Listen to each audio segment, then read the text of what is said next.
আর যদি আগ্রহ থাকতো, চেতনা থাকতো, ফিকির থাকতো, আমার দ্বারাই সব হওয়া সম্ভব। সম্ভব না? নাই। একটা ছোট্ট ঘটনা বলি, বদরের ময়দানের কথা। দুইটা ছোট্ট ছোট্ট বাচ্চার কথা বলি, মনোযোগ দিয়ে শুনবা। দুইটা ভাই ছিলেন, ছোট্ট ছোট্ট সাহাবী, যারা রাসূলকে দেখেছেন ইমানের অবস্থায়, তাদেরকে সাহাবী বলা হয়। দুইটা ভাইয়ের গল্প বলবো, ও বন্ধু মনোযোগ দিয়ে শুনবা। মুআজ আর মাআজ দুই ভাই শুনলো আল্লাহর রাসূল আবু জেহেলের বিপক্ষে বদরের ময়দানে জিহাদে যাইতেছি। মুআজ আর মাআজ ছোট্টকাল থেকে আবু জেহেলের কথা অনেক শুনছে মায়ের কাছে। তারা দুই ভাই মায়ের কাছে গেলেন, আর আম্মা জানকে যায় বলতেছে, আম্মা জান রে, আপনি না বলেছেন ওই শয়তান বেঈমান আবু জেহেল আমার নবীকে সারাটা জীবন ভরা জ্বালাইছে, কথা ঠিক না নাই? আম্মা জান বলতেছে, হ্যাঁ বাবা, কথা তাই। যে রাসূলের মা নাই, বাবা নাই, সেই নবীটাকে ও কত না জ্বালাইছে। কোনটা দিন আমার নবীকেও শান্তিতে থাকতে দেয় নাই, শান্তিতে ঘুমাইতে দেয় নাই, শান্তিতে খেতে দেয় নাই, শান্তিতে রাস্তা দিয়া পর্যন্ত হাঁটতে দেয় নাই। নাইবা কাটা পুঁতে রাখছে, নাইবা কুয়া পুঁতে রাখছে, এমনটা হয়েছে না নাই? ও মা, আজকে রাসূল আবু জেহেলের বিপক্ষে লড়াই করতে যাইতেছেন, আপনার দুই ভাইয়ের ইচ্ছা হয়েছে, মা গো, আপনি আমাদের বিদায় দেন। ওই রাসূলের চির শত্রু, জানের শত্রুকে আমরা এই দুনিয়ার জমিন থেকে মুছিয়ে দিতে চাই। সুবহানাল্লাহ। 8 বছরের দুইটা বাচ্চার মুখে এমন কথা। আম্মা জান অন্তর দিয়ে দোয়া দিয়া দিলেন, যাও, আমি দোয়া দিয়া দিলাম, আমি মা তোমাদেরকে দোয়া দিয়া দিলাম। ও আম্মা জানেরা, পর্দার আড়ালের মা, মনোযোগ দিয়ে শুনবা। দুইটা ভাই মায়ের দোয়া নিয়া রাসূলের দরবারে গেলেন। নবী গো, আপনি বলে জিহাদের ময়দানে যাইতেছেন? বলে, হ্যাঁ হ্যাঁ রাসূল, আমরাও আপনার সঙ্গে যাব।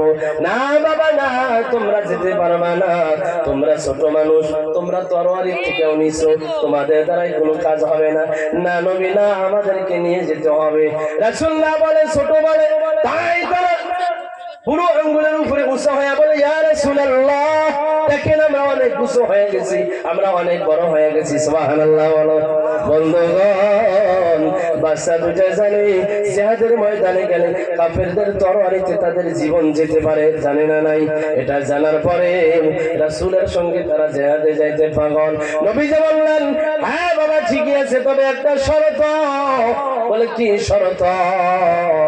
বলে, তোমরা দুই ভাই লড়াই ধরবা, যে জিততে পারবা সেই ভাইটাকে আমি জিহাদের ময়দানে নিয়ে যাব। এবার লড়াই ধরবে। ছোট ভাই বড় ভাইয়ের দিকে তাকায়া বলে, ভাই রে, তোর গায়ে বেশি শক্তি আছে এটা আমি জানি, তুই যদি আমাকে ধাক্কা মারিয়া দাস তুই জিতে যাবি, আমি হেরে যাব। রাসূলের সঙ্গে তুই জিহাদে চলে যাবি, সমস্ত নিয়ামত তুই পেয়ে যাবি। ও ভাই, শত্রুদের হাতে যদি তোর জীবনটাও চলে যায়, তুই আল্লাহর জান্নাতের মেহমান হয়ে যাবি। ভাই, আমার মনের দুঃখ না আমার মনে থেকে গেল। বাইরে তুই কি আমাকে রেখে একাই জান্নাতে যেতে চাস? বড় ভাই বলে, না, আমি তো তা চাই না, কি করব? এবার ছোট ভাইয়ের কত সুন্দর কৌশল, কত সুন্দর বুদ্ধি দেখেন। ছোট ভাই বলে, বাইরে একটাই বুদ্ধি আমার কাছে আছে, তুই যখন আমাকে ধাক্কা দিবি আমি পড়ে যাব। অর্থাৎ ছোটবেলায় আমরা একটু গড়াগড়ি করতাম না নাই বাবা, একে অপরকে জড়াইয়া ধরে একজন আরেকজনকে নিচে ফেলে দিতাম না নাই? এমন করে যখন তুই আমাকে নিচে ফেলাবি, আমি যখন আবার শক্তি করব, তুই নিচে পড়ে যাবি, আমি উপরে থাকবো, আবার আমি নিচে পড়ে যাব, তুই উপরে থাকবি। এইভাবে আমরা রাসূলকে দেখাইবো আমাদের কারো স্থানে কারো শক্তি কম না। সুবহানাল্লাহ। লড়াই ধরা হলো, ছোট ভাই নিচে পড়ে গেল, আবার ছোট ভাই শক্তি করে, বড় ভাই নিচে পড়ে যায়। বড় ভাই নিচে থেকে বলে, ছোট ভাই রে বেশিক্ষণ থাকিস না, বেশি লম্বা সময় আমার উপরে থাকলে রাসূল বলবে ছোট মরিচের ঝাল বেশি, ছোটটারই বেশি শক্তি আছে, তাহলে তোকে রাসূল নিয়ে যাব, আমি বাদ পড়ে যাব। ভাই এবার তুই নিচে পড়। এবার ছোট ভাই নিচে পড়ে। আমার রাসূল দেখে রে তারা ওই মাঠের মধ্যে গড়াগড়ি শুরু করে দিল। তারা বুঝাইতেছে, রাসূল গো তাকায়া দেখো, আমরা দুই ভাইয়ের মধ্যে আমাদের কারো চাইতে কারো শক্তি কম নয়, একটু চিল্লিয়ে বলো সুবহানাল্লাহ। আমরা দুজনেই জাহাজের উপযুক্ত হয়ে গেছি। রাসূল তাদের দুই ভাইকে বুকের মধ্যে জড়ায় বললেন, হে মুআজ আর মাআজ, তোমরা দুই ভাই আমার সঙ্গে জিহাদে যাবা, চলো চলো। বদরের ময়দানে চলে গেল। বন্ধুগণ দেখেন কাদের দ্বারা আল্লাহ কি করায়। মনের ভিতরে আগ্রহ থাকলে যে আল্লাহ কাকে দিয়ে কি করাবে, সেই কথাটা আপনাদেরকে বোঝানোর জন্য এই ঘটনাটা নিয়ে আসলাম। ও আল্লাহর বান্দা মনোযোগ, জাহাজ শুরু হয়ে গেল। ওইদিকে কাফেররা কাতারবদ্ধ হয়েছে, এইদিকে ঈমানদাররা কাতারবদ্ধ হয়েছে। ওই দুই বাদশা মুআজ আর মাআজ দুই ভাই, এক বড় সাহাবীর দুই পাশে দুইজন দাঁড়ায়া গেলেন। ওই বড় সাহাবী মনে মনে ভাবতেছে, হায় রে আমার দুইটা পাশে দুইটা বাদশা দাঁড়ায়া গেল। দুই পাশে যদি দুইটা নজওয়ান পুরুষ বীর পুরুষ থাকতো তাহলে আমার শক্তিটা একটু বেশি হয়, কারণ আমাকে কেউ মারতে আসলে দুই দিক থেকে তারা আক্রমণ করবে, কথা ঠিক না নাই? কিন্তু যখনই বাদশা লোক পড়ে গেছে, মনে একটু দুর্বলতা এসে গেছে। বন্ধুগণ আল্লাহর নবীর সাহাবী যখন মনে মনে এই কথাটা ভাবতেছি, অমন সময় ডান পাশের বাদশাটা বড় সাহাবীকে ডাক দিয়ে বলতেছে, চাচা ও চাচা। দেখেন কতটা ছোট, চাচার কানটা তারা আনুগল পায় না, থা পায় না কানটা। তখন চাচা একটু নিচে হয়ে কানটা এগিয়ে দিলেন, ও ভাতিজা কি বলবা বলো। তখন ওই ভাতিজারা বলে, ও চাচা আপনি একটু বলে দেন, ওই যে কাফেরদের কাতারবদ্ধ হয়েছে, ওই কাফেরদের কাতারের মধ্যে আবু জেহেলের মাথা কোনটা? নারে তাকবীর! আবু জেহেলের মাথা কোনটা? চাচা চমকে উঠলো, কেন বাবা? যে আবু জেহেলের নাম শুনলে দুই চারজন বীর পুরুষ পর্যন্ত ঢোকে ঢোকে পানি খায়, সবাই ওকে ভয় করে, তোমরা ওকে টার্গেট করছো কেন কেন বাবা? ও চাচা আমরার মার মুখে শুনেছি ওই বেঈমান আমার নবীকে সারাটা জীবন দুঃখ দিছে, ওই বেঈমান আমার নবীকে মা নাই বাবা নাই, নবী আমার সারাটা জীবন ওই নবীকে জ্বালাইছি। বাড়ির থেকে নিয়ত করে আইছি রে চাচা, দুনিয়ায় যদি পয়সা থাকতে হয় ওকে বাঁচায়া রাখবো না, আর যদি মরেও যাই তারপরেও কোনো আফসোস নাই। বড় ভাইয়ের কথা শেষ, ছোট ভাই এবার বাম পাশে দিকে ডাক দিয়া বলে, ও চাচা একটু হেলেন, আমি কথা বলবো। তুমি আবার কি বলতে চাও? ওই ভাতিজা একই কথা কয়, ও চাচা মার মুখে শুনেছি আবু জেহেল আমার নবীকে সারাটা জীবন জ্বালাইছে, একটু বলে দেন ওই কাতারের মধ্যে আবু জেহেলের মাথা কোনটা? ওই আবু জেহেলকে আজকে আমি দুনিয়ার থেকে বিদায় করে দিব। চাচা চমকে উঠলেন, মনের ভিতরে যে দুর্বলতা ছিল। এবার চাচা মনে মনে ভাবতেছে, হায় রে আমি কাদেরকে দুর্বল মনে করতেছি? যারা সব দিকে বড় মালটার দিকে টার্গেট করে আছে, আমি তাদেরকেই দুর্বল মনে করতেছি। না না, এটা ঠিক হয় নাই। বন্ধুগণ জিহাদ শুরু হয়ে গেল। এবার ওই চাচা বলতেছে, আমি ঠিক সময় মতো তোমাদের বলে দিব, তোমরা আমার দিকে তাকায়া থাকবা। ও ভাই, ও পর্দার আড়ালের মা গো, দেখুন কেমন সন্তান মা তৈরি করেছে। ওই বাচ্চা দুইটা জিহাদের ময়দানে তরবারি নিয়ে দৌড়াইছে। এবার ওই চাচা দুই ভাতিজাকে ইশারা করে বলতেছে, ও আমার ভাতিজারা তাকায়া দেখো গো, ওই যে আবু জেহেল তোমাদের শিকার তোমাদের সম্মুখে দিয়া যাইতেছি। নারে তাকবীর! চাচা বলেন, আমি যখনই ভাতিজাদেরকে আবু জেহেলের মাথাটা দেখাইয়া দিলাম, মুরগির কাছে দিকে আপনার চোখের সম্মুখে দিকে বাজ পাখি যেরকম গদ্দা মেরে ছাউ নিয়ে যায়, যায় কি যায় না, বাচ্চাগুলা নিয়ে যায়, আমরা টের পাই না, নেওয়ার পরে শুধু হেই হেই করি। বন্ধুগণ, আল্লাহর নবীর সাহাবা সাক্ষ্য দেয়, আমি শুধু আবু জেহেলের মাথাটা দেখাই দিয়েছি, তীরের গতিতে তারা দুই ভাই একটা গদ্দা মারলো। আমি সামনের দিকে লক্ষ্য করে দেখি গো, আবু জেহেল বেঈমান নিমক হারাম মাটির মধ্যে গড়াগড়ি করতেছে। একটু চিল্লে বলেন নারায়ে তাকবীর। আবু জেহেল মাটির মধ্যে গড়াগড়ি করতেছে, কি করে সম্ভব? অসম্ভবের কিছু নয়। মনের ভিতরে তাদের একটাই স্বাদ ছিল, আল্লাহর নবীর চির শত্রুকে আমরা এই দুনিয়ার থেকে বিদায় করব। ও যুবক, যেটা বীর পুরুষের দ্বারাই সম্ভব হয় নাই, আল্লাহ ছোট্ট ছোট্ট দুইটা বাচ্চার দ্বারাই সেই ঘটনাটা ঘটাইয়া দিছে। কথা ঠিক না নাই? আল্লাহর নবীর সব থেকে বড় শত্রু, সব থেকে জীবনের চির শত্রু হলো বেঈমান আবু জেহেল। ওই আবু জেহেলকে ছোট্ট ছোট্ট নাবালেগ বাচ্চার দ্বারাই আল্লাহ দুনিয়ার থেকে বিদায় করেছি। ও ভাই, তাহলে আমার আপনার দ্বারা কি অসম্ভব আছে? অসম্ভব আছে কি? শুধু থাকতে হবে মনের ভিতরে আল্লাহর প্রতি ভালোবাসা, আল্লাহর নবীর প্রতি ভালোবাসা। আল্লাহর নবীর প্রতি যদি আপনার পরিপূর্ণ ভালোবাসা থাকে, বাইরে কত কাম আছে, কত কাম আছে, যত আল্লাহর হুকুম, যত রাসূলের সুন্নাত আছে, কোনটাই অসম্ভব না। সাহাবাদের কাছে যদি জান দেওয়াটাই কোনো ব্যাপার ছিল না, আসলে বাবা জান দিয়া দিছে, তাও তারা কোনো ব্যাপার মনে করে নাই। জাফর বিন আবু তালিব যখন দুনিয়া থেকে বিদায় হয়ে যায়, জান্নাতের মধ্যে সে পাখি হয়ে ওরে। এক সাহাবী তাকে স্বপ্নে দেখলেন, জাফর বিন আবু তালিব জান্নাতের মধ্যে উড়ে বেড়াইতেছে। জাফরের সাথে সাক্ষাৎ হয়ে তিনি বললেন, ওরে জাফর, আল্লাহ তোমার সাথে কি ব্যবহার করেছি? বলে, আল্লাহ আমাকে বললো, জাফর রে, আমি তোমার শাহাদতে বড় খুশি হয়েছি, তুমি আমার কাছে কি চাও? জাফর বিন আবু তালিব বলছিল, ওগো আল্লাহ, আপনি যদি আমাকে দেন তাহলে আবার আরেকটাবার জীবন দেন, আমি আবার দুনিয়াতে যায়া আপনার দিনের জন্য, রাসূলের মহব্বতে আবার আমি আমার জীবনটা আল্লাহর রাস্তায় শাহাদত বরণ করতে চাই। জীবন দেওয়াটা তাদের কাছে কোনো ব্যাপার ছিল না। ও পর্দার আড়ালের মা, শুধু থাকতে হবে কলিজা ভরে নবীর জন্য মহব্বত, নবীর ভালোবাসা। বেলাল কি না করছে, বেলাল কি না করছে? বেলালের কথাটা পরেই বলি, মা বোনদের কথা যেহেতু বলা হয় না, ও পর্দানিশী মা, একটু মনোযোগ দিয়া শুনবা। তোমার মতো একজন মহিলা, তোমার মতো একজন নারী রাসূলের প্রেমে, রাসূলের ভালোবাসায় দেখো কেমন কেমন ভাবে জীবন দিয়েছে।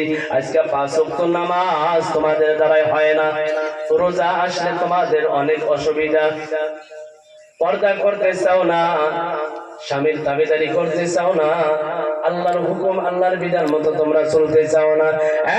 পর্দার আড়ালের মা, এতে বোঝা যায় রে তোমাদের অন্তরের মধ্যে আমার নবীর মায়া ভালোবাসা নাই। সুমাইয়া রাদিয়াল্লাহু তাআলা আনহা শুধুমাত্র নবীর প্রশংসা আড়াল থেকে শুনে যে মদিনার মধ্যে, মক্কার জমিনের মধ্যে, এই আরব ভূমির মধ্যে এমন একজন মানুষ যার নাম মুহাম্মদ, যার চেহারা পূর্ণিমার চাঁদের চাইতে আলো, যার মুখের ভাষা গলা মধুতেও মিষ্টি, তার কাছে গেলে মনটা জুড়াইয়া যায়, তার কথা মানুষ এত ধ্যানের সাথে শুনে কলিজা ঠান্ডা হয়ে যায়। একজনের প্রশংসা শুনলে তাকে দেখতে ইচ্ছা করে না নাই বাবা? তার কাছে যাইতে ইচ্ছে করে কিনা? সুমাইয়া শুধু আমার নবীর প্রশংসা আড়াল থেকে শুনে, সামনাসামনি দেখে না। একদিন স্বামীকে বলল, স্বামী গো, একদিন 2 দিন 3 দিন পর্যন্ত বাড়িতে খাবার থাকে না, আপনাকে আমি কোনো কিছুই বলি না, কোনো কৈফিয়ত আপনাকে দেই না, কোনো নালিশ আপনাকে দেই না, কোনো বাজে মন্তব্য আপনার সাথে করি না, কিন্তু স্বামী রে, আজকে আমি একটা আবদার আপনার কাছে করতে চাই, আপনি কি আমার আবদারটা পূরণ করবেন? সুমাইয়ার স্বামী বলে, সুমাইয়া তুমি কি বলবা বলো, পারলে আমি তোমার আবদার পূরণ করব। স্বামী গো, মক্কার জমিনের মধ্যে এমন একজন মানুষ যার চেহারা পূর্ণিমার চাঁদের চাইতে আলো, যার মুখের ভাষা গলা মধু হতেও মিষ্টি। আমার মনটা বারবার তার জন্য ব্যাকুল হয়ে যাইতেছি। চলেন না একটু তার দরবারে আমাকে নিয়ে চলে। সুমাইয়ার স্বামী রাজি হয়ে গেল। তার একটা ছেলে ছিল, ছেলের নাম আম্মার, স্বামীর নাম হলো ইয়াসির। সুমাইয়া তিনজন মিলে রাসূলের দরবারে গেলেন। রাসূল যখন তাদের সম্মুখে এসে বসলেন, সুমাইয়া চাতক পাখির মতো আমার নবীর দিকে তাকায় আছে। আহারে, যেন আমার চোখের সামনে পূর্ণিমার চাঁদকে আয়না নামায়া দেওয়া হলো। এত সুন্দর নবী, এত সুন্দর মানুষ আমি আমার জীবনে আর কখনো দেখি নাই। সুমাইয়া বলে, নবী যখন আমাকে নসিহতমূলক কথা বলতেছিল, আমি মনে করলাম যেন হয় মধুর রসগোল্লা টপ টপ করে আমার কলিজাটা ভইরা যাইতেছি। নবী গো, আর বলতে হবে না, আপনি আমাকে কলেমা পড়ায়া মুসলমান বানায়া দেন। তিনজন কলেমা পড়ে মুসলমান হইলেন। আল্লাহ নবী লাস্ট টাইমে একটা কথা বলে দিলেন, ওরে সুমাইয়া, নতুন নতুন ভাবে ধর্ম প্রচার শুরু হয়েছে। বেঈমানেরা জানলে কিন্তু অনেক কষ্ট দিবে, অনেক দিকদারি করবে। ও সুমাইয়া, ঈমান কিন্তু ছাড়া যাবে না। যদি ঈমান টিকে রাখতে পারো, আল্লাহ তোমার প্রতি সন্তুষ্ট হয়, চিরকালে তোমাকে চিরদিনের জন্য আল্লাহর জান্নাতের মেহমান তোমাদের বানায়া দিবে। ঈমান কিন্তু ধরে রাখতে হবে। সুমাইয়া আল্লাহর নবীকে কথা দিয়ে আসলেন, নবী গো, যেই আল্লাহ, যেই রাসূল, যেই দিনকে কলিজার মধ্যে জায়গা দিলাম, কলিজার মধ্যে থেকে জীবন যাবে, এই কলিজার থেকে আল্লাহ নবীর মোহাব্বত, দ্বীনের মোহাব্বত আমি যেতে দিব না। কথা দিয়ে আসলেন নবীকে। বাড়ি চলে আসবেন। কয়েকদিন যাওয়ার পর কথাগুলা লাহে লাহে লাহে লাহে আবু জেহেলের কানে চলে গেল। ও পর্দার আড়ালের মা, আবু জেহেল জানতে পাইলে গো, সুমাইয়া নাকি কলেমা পড়ে ঈমানদার হয়ে গেছে। আবু জেহেল কয়, সুমাইয়াকে আমার দরবারে ডাকাও। আবু জেহেলের দরবারে ডাকা হলো। আবু জেহেল সুমাইয়াকে জিজ্ঞাসা করলো, রে সুমাইয়া, বাপ দাদার ধর্মকে ত্যাগ করে তুমি নাকি মুহাম্মাদের ধর্মকে মেনে নিয়েছো? বলে, শুই নাই যখন পালাইছো, লুকায়া রাইখা লাভ কি? হ্যাঁ হ্যাঁ, আমি মুহাম্মাদের আল্লাহ এবং মুহাম্মাদকে কলিজার মধ্যে জায়গা দিয়েছি, এটাই ছিল সত্য। বলে, ছাড়তে হবে। বলে, সম্ভব না। বলে, তোমরা অনেক গরিব, একদিন, 2 দিন, 3 দিন, সপ্তাহ পর্যন্ত বাড়িতে খাবার থাকে না। আরে সুমাইয়া, মুহাম্মাদের ধর্ম যদি ছেড়ে দিস, বাপ দাদার ধর্ম যদি আবার পুনরায় গ্রহণ করিস, এত টাকা পয়সা দিব, মৃত্যুর আগ পর্যন্ত খায়া ফুরাইতে পারবি না। সুমাইয়া বলে, রে দুনিয়া যদি আমার কদম মোবারকে আইনা দিস, সারা দুনিয়ার মালিক বানায়া দিস, তারপরেও আমি নবীর আল্লাহর ভালোবাসা কলিজার থেকে যাইতে দিব না। লোক দেখায় কাম হবে না। আবু জেহেল কয়, সোজা আঙ্গুলে কি উঠবে না। বেঈমান নিষ্ঠুর পাষাণ তার ছেলে তার স্বামীকে হাজির করলো। দুজনকে খাম্বার সাথে হাত বান্ধিয়া এবার সুমাইয়াকেও বান্ধা হলো। লাল রঙের চাবুক আবু জেহেল হাতের মধ্যে লইয়া তার ছেলের কাছে গেল। বল, ঈমান ছাড়বি না? এই চাবুকের প্রহার তোর ছেলের গায়ে পড়বি। ও যুবক, কোন মাকে যদি কাবু করতে হয়, তাকে যতই কষ্ট দেও কাবু হবে না। কিন্তু যখনই সন্তানের টুটি চিরা ধরবা, দেখবেন মা যত কথা আছে সমস্ত কথা মাইনে নিতে বাধ্য হবে। কথা ঠিক না? নাই, নিজের কষ্ট সহ্য করতে পারে না, সন্তানের কষ্ট কি সহ্য করতে পারে? পারে না রে বাবা, পারে না। ও বন্ধুগণ, অন্য মানুষে মারা তো দূরের কথা, স্বামী তার সন্তানকে কামাই করে খাওয়ায়, ভুলের কারণে বাপ সন্তানকে মারে না নাই বাবা? মারে না নাই? ভুলের কারণে যদি বাপ দেখবেন সন্তানকে পিটায়, মা স্বামীর অনেক রাগ উঠে গেছে, কাছে যাইতেও সাহস পায় না, দূর থেকে তাকায়া তাকায়া দেখে আর টপ টপ করে চোখের পানিগুলা ফেলে। রাত্র গভীর হয়ে যায়, স্বামীর মন ভালো হয়ে যায়, বিছানার মধ্যে স্বামীকে দুইটা হাত ধরে বলে, স্বামী গো, সকাল বেলায় দুপুর বেলায় সন্তানটা একটু ভুল করার কারণে কেমন পিটান না পিটাইলেন। ও স্বামী, আপনি কি জানেন না ওরা আমার কত মায়ার সন্তান? আপনি কি জানেন না ওরা কত আমার আদরের সন্তান? ও স্বামী আমার, আপনি দেখেছেন ওরা যেদিন আমার পেটের মধ্যে আসছি সবাই খুশিতে উল্লাস, কিন্তু আমি মার খাবার দাবার বন্ধ হয়ে গেছি। সন্তান তুমি যেদিন মার পেটে ঢোকো, মার পেটে প্রবেশ করো, ওই দিন থেকে মার আর বেশি ভালো লাগে না, খাওয়া দাওয়া বন্ধ হয়, বেশি ভালো লাগে না। ও যুবক, ওই মা জননী, এবার বলতেছি, ওই সন্তান যখন 8 মাসের হয়, ওই সন্তানকে নিয়ে আমি কত কষ্ট করেছি, লাঠির পর লাঠি সহ্য করেছি। খোদার তোমার সারাদিন পর যখন খেতে বসে দেখবেন ওই বাচ্চা লাঠি মাইরা দেয়, মা ওই এক গাছ ভাত শুধু মুখের মধ্যে দিয়েছি, গিলতে পারে না, অমন সময় লাথি গায়া কলিজায় লাথি লেগে বিশেষ জড়জিত হইয়া থালাটা সামনের দিকে দিয়া জমিনের মধ্যে গড়াগড়ি করে কান্নাকাটি করে। ওই সন্তান ভূমিষ্ঠকালীন মার অনেক কষ্ট হয়, মার অনেক কষ্ট হয়। বন্ধুগণ, এবার মা বলতেছে, স্বামী গো, লিল্লাহে তাকবীর, নারায়ে তাকবীর। সংক্ষিপ্ত ভাবে 5টা মিনিটের মধ্যে আমি ঘটনাটা বলে শেষ করার চেষ্টা করব। ওই মা বলে, ওরে স্বামী, আমার কলিজার গায়ে যখন আপনি আঘাত করেন, ওর গালে যখন চর মারেন, আমার সোনার গায়ে লাগার আগে আমি মার কলিজার মধ্যে লাগি।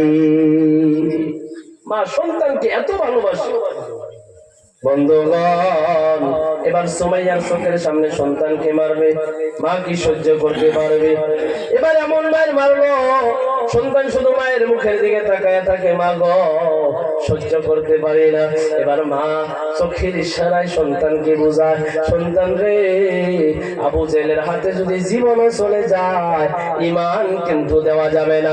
আরে সন্তান, আবু জেলের মার খাইতে খাইতে যদি মারাও যাস, আল্লাহ তোর প্রতি সন্তুষ্ট হয়া চিরদিনের জন্য তোকে জান্নাতের মালিক বানায়া দিবে। একটু জোরে বলেন সুবহানাল্লাহ। কিন্তু আবু জেহেলের মায়ের ভয়ে যদি বেঈমান হয়ে যাও, তাহলে মনে রাখো সন্তান, দুনিয়ায় 50 বছর আরামে থাকবা, চিরকালের জন্য জাহান্নামের খড়ি হয়ে যাবা। এবার সন্তান বলে, মা গো, জীবন যাবে, ঈমান যেতে দিব না। বন্ধুগণ, স্বামীকে মারলো, এবার সুমাইয়াকে কত মারে মারলো, তারপরে সুমাইয়া ঈমান ছাড়ে না, ঈমান ছাড়ে না। এবার সুমাইয়াকে আবু জেহেল বলে, সুমাইয়া, এত মার মারলাম, তোর সমস্ত শরীরের চামড়া গুলা বলতে বলতে ফেটে ফেটে রক্তে লাল লাল হয়ে গেছে, তোর শরীরে তো আর কিছু নাই, এত কেন তোর মায়া, এত কেন নবীর প্রতি ভালোবাসা? কেমন ভালোবাসা রে? এত জ্বালা যন্ত্রণার পরেও, তারপরেও তোর কলিজায় থেকে কেন নবীর মহব্বত, আল্লাহর মহব্বত কমে না? বন্ধুগণ, সুমাইয়া বলে, ওরে আবু জেহেল, জানি না তুই আমাকে যত মারস, আমাকে যত কষ্ট দাস, আমি দেখি রে তত বেশি আমার অন্তরের মধ্যে আমার মওলা, আমার নবীর জন্য মহব্বত বেশি হতে থাকি। সুবহানাল্লাহ। কালকে এমন একটা শাস্তি দিব, সহ্য করতে পারবি না। কি দিবি? বলে, আগামীকাল তোকে একটা একটা করে কাপড় খুলে উলঙ্গ করবো না। আউযুবিল্লাহ। ও পর্দার আড়ালের মা, সুমাইয়াকে জোর জবরদস্তি উলঙ্গ করা হইতেছে, আর তোমরা আপনা আপনি উলঙ্গ হয়ে রাস্তা দিয়ে চলাচল করো, করে না নাই? মেলা বাড়ি, বিয়ার বাড়ি যাইতে বেনারসি শাড়ি, এমন একটা ব্লাউজ, সামনে শুধু 2 জায়গায় 4 আঙ্গুল 4 আঙ্গুল, আর পিছনে মাত্র একটা ফিতা, এমন একটা ব্লাউজ কিনতে, ও ভাই, ফুটবল খেলার মাঠ পিছনে, আর পেটের মধ্যে কতগুলা ঢেউ আসে গোনা যায়, এমন পিট পেট বাই কইরা আমরা কিছু দাউস নারী আছে, মা বোন আছে, চলাফেরা করে না নাই? কেন ও মা, কেন এই ব্যবহার? যদি তোমার পেট কোনদিন পুরুষ দেখছে, তোমার পেট থেকে 14 নসল পর্যন্ত আল্লাহর ওলি জন্ম নিবে না। এবার তুমি শুধু বেঈমানের মা হইতে থাকবা, বেঈমানের নানি হইতে থাকবা, বেঈমানের মা হইতে থাকবা, বেঈমানের বড় মা হইতে থাকবা। ও ভাই গো, ও পর্দার আড়ালের মা, হুঁশিয়ার হয়ে যাও। এবার সুমাইয়াকে আগামীকাল একটা একটা করে কাপড় খুলে উলঙ্গ করা হইল। সুমাইয়া মাবুদকে ডাকে, মাবুদ তোমাকে ভালোবাসি বিদায়, নবীকে মহব্বত করে বিদায়, দেখো গো সেই ইজ্জত স্বামী ছাড়া কাউকে দেখাইলাম না, সেই ইজ্জত আজকে সমস্ত মানুষকে দেখাই দিচ্ছি। সন্তান কান্দে, সন্তানকে কান্দিস না। আল্লাহ আল্লাহ আমাদের উপরে রাজি আছি, আল্লাহর জন্য এতটুকু ব্যাস যদি আমাদের সহ্য করতে হবে। সন্তান রে, আল্লাহ দেখবি আমাকে ইজ্জতের পোশাক পরিধান করায়া চিরদিনের জন্য আল্লাহ আমাকে জান্নাতের মালিক বানায়া দিবি। সুবহানাল্লাহ। এবার বেঈমান লাশ পর্যায়ে যখন সুমাইয়া কিছুতেই হার মানে না, একখানা মূর্তি হাতের মধ্যে নিয়ে এসে বলে, এ সুমাইয়া এই হবলকে তুই খোদা বইলা মান, নাই তোকে জানে মাইরা ফেলাইবো। বন্ধুগণ, সুমাইয়ার এত পরিমাণ ইমানি শক্তি, ওই হবলের দিকে থুথু নিক্ষেপ করলেন, আর খোদার দিকে থুথু দিলেন। খোদার দিকে যখন থুথু নিক্ষেপ করলেন, বেঈমানের বড় রাগ উঠে গেল, আর সহ্য করতে পারে না। বেঈমান কয়, ওরে জল্লাদ, দুইটা হাত টান টান করে ধর, দুইটা পা টান টান করে ধর। এবার বেঈমান একটা নেজা বা একটা তরবারি দুই দিকে ধারাল। ও যুবক ভাই, ও পর্দার আড়ালের মা, কে আছো গো উলঙ্গ হয়ে সহ্য করতে পারবা? তোমার মাকে যদি তোমার চোখের সামনে উলঙ্গ করে সহ্য করতে পারবা?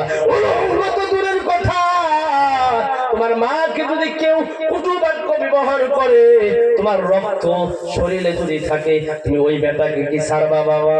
বন্ধুগণ, এবার বেঈমান যখনই তার খোদার দিকে সুমাইয়া থুতু নিক্ষেপ করছে, একখানা তরবারি বা নেজা হাতের মধ্যে নিয়া, যেই রাস্তা দিয়া দুনিয়াতে আসলাম রে ভাই, খারাপ সেন্সে নেবেন না, ওই বেঈমান দূর থেকে দৌড়াইয়া সুমাইয়ার ওই গোপন রাস্তা দিয়া তরবারি কলিজা পর্যন্ত ঢুকাইয়া দিছে। সুমাইয়া ঠাস করে জমিনের মধ্যে পড়ে গেছে, আর কথা নাই। আল্লাহ কয়, জিবরাইল কোথায়? জান্নাতুল ফেরদাউস নিয়ে চল। আমার সুমাইয়া আমার জন্য জমিনের মধ্যে গড়াগড়ি করতেছি, আমার যে আর আরশে ভালো লাগে না। আহলা ওয়া সাহলান। এবার বেঈমান দেখে সুমাইয়ার খালি ঠোঁটটা লড়ে, কানটা লাগায়া দেখে কি বলে, কানটা লাগায়া দেখে রে সুমাইয়ার জবানে আমার আল্লাহ আল্লাহ আল্লাহ শুরু হয়ে গেছে। একটু জোরে বলেন সুবহানাল্লাহ। এবার বেঈমান আল্লাহ শব্দ কি ওর কাছে ভালো লাগে? মরা কালে তাও আল্লাহ আল্লাহ। বেঈমান দেখেন এবার কি করে, সুমাইয়ার দুই পায়ে দুইটা রশি লাগাইয়া, দুই রশির মাথা দুইটা উটের গলায় লাগাইয়া, একটা উট উত্তর দিকে খেদা মারলো, আর একটা উট দক্ষিণ দিকে খেদা মারলো। সুমাইয়া মাঝখান থেকে পাল্টি হয়া বুড়ি নারী রক্ত গোলা জমিনের মধ্যে পড়ে আমার আল্লাহর জিকির শুরু হলো। আল্লাহ আল্লাহ আল্লাহ। আমার দয়া মাওলা রে, আমার দয়ার মাবুদ রে, কোথায় গেলে পাব তোমার ঠিকানা? তোমাকে বুঝি আমি পাইলাম না, তোমায় পাইবার আশা